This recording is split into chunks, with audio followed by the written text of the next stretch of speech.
কংগ্ৰেছ শাসনত থাকোঁতে যদি ভগ্ন মথাউৰিবিলাক ঠিক ঠাক কৰিলেহেঁতেন আমি যিদৰে বানত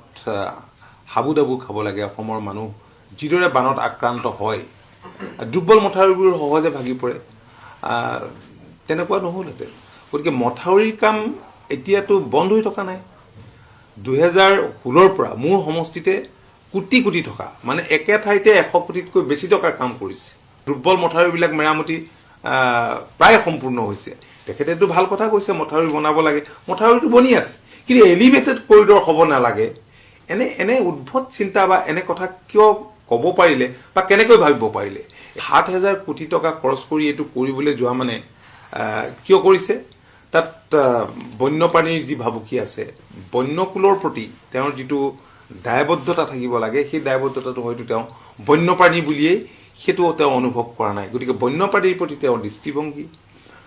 জৈৱ বৈচিত্ৰ্যৰ সুৰক্ষাৰ প্ৰতি তেওঁৰ দৃষ্টিভংগী কেনে তেখেতৰ বক্তব্যৰ পৰাই এইটো এটা ধাৰণা কৰিব পাৰি কিন্তু তেনে বক্তব্য নিতান্তই দুৰ্ভাগ্যজনক